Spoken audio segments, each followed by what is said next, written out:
I'm wondering if any of us walked in this morning a little bit disappointed, or maybe a little bit frustrated, or a little bit confused. Or maybe we'd be really honest and say, no, it's not just a little bit. I'm completely consumed by what I'm walking through. Well, today, I want to tell you a story about hope. And it started out when I was about 11 or 12 years old. I didn't grow up in a super religious house, but by the time middle school came, I found Jesus and I got saved and I started learning about all the Christianity things. I learned how to pray and attend church and serve in church and how to read the word, and I learned about hope. And I was like, wow, I have a lot of hope because my life looks really pretty and it looks really good. And in the middle of my 8th grade year, my mom got diagnosed with liver cancer. And I immediately felt this dissonance in my soul of like, okay, I just met this awesome God who's good and has good gifts and is a good father, but then I'm walking through this horrible thing. But I decided to take the route of prayer, and I was like, I'm gonna hope in Jesus. I'm gonna have hope that my mom will be healed. And month after month after month, my mom just continued to get more sick and more sick. But I was like, no, I'm gonna have hope that she will be healed. And then kind of a year later, after she got diagnosed, my family started to prepare that we would lose her. But I was crazy. I was like, no, I have hope in her healing. And then in the beginning of 2018, I lost my mom to cancer. And I'm sure you're thinking right now in your brain, hey, I thought you were supposed to tell us a story about hope. Isn't this supposed to be a message about hope? But what if I said that it is, but it's gonna require us to change our perspective? Because don't get me wrong, I faced every single emotion possible. The grief, the sorrow, the frustration, the anger, the confusion, the questioning. But along my grieving process, I started to wonder, how am I okay? I feel like I have every single reason to not be okay, to be fully consumed by what I'm going through, but I wasn't. And now it's been almost 8 years now since I lost my mom. And the Lord's been prompting this question in my heart: where have you placed your hope? And that's what I want to ask you this morning is, where have you placed your hope? And do you believe that pain and hope can coexist and that we won't be consumed?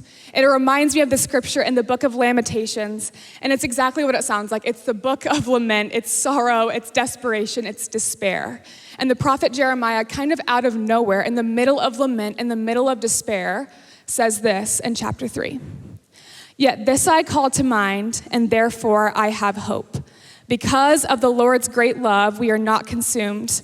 For his compassions never fail. They are new each morning. Great is your faithfulness. I say to myself, the Lord is my portion. Therefore I will wait for him. The Lord is good to those whose hope is in him. And I think if we're not careful, we can start to grow bitter or numb or apathetic because we continually put our hope in everything and anything but Jesus. And I think we grow distant from God and we grow distant from the things of God because we're so scared of being disappointed or hurt again. And I think we're just disappointed that life is not going our way. And I think it begs the question, man, have I been putting my hope in the wrong spot this whole time? And I don't want to discount what you're walking through, what you've faced. I know that some of you have been walking through the hardest moments of your life, and I don't want to discount that. And I'm not even asking you to suppress it or ignore it or get over it, but I am asking you the question, man, where have you placed your hope? Because I feel like there's a real invitation in this room tonight or this morning that the Lord is saying, hope again. There's hope again for you. He's saying, place your hope back on the person of Jesus, back on the beautiful man of Jesus, right where it belongs. And it's there that we won't be consumed. So I want to reread our scripture this morning. And I want you to think of the thing. I think we all have a thing.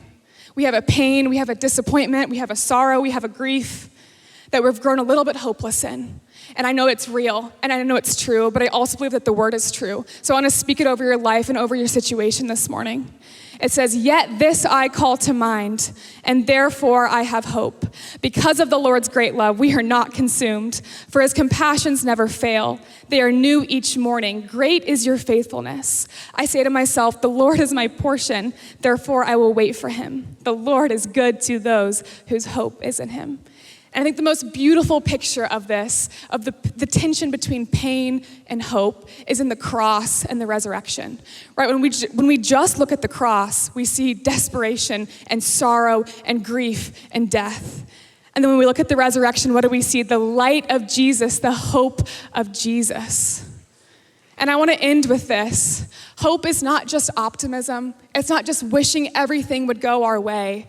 Hope is an anchor for our souls that makes us steadfast, secure, and steady. And I don't know about you, but I'm not looking for a perfect life or for everything to go my way the whole time. I want that hope. I want that anchor for my soul that makes me strong, secure, and firm, so that when pain and disappointment come, which they will, I and we will not be consumed. Thank you.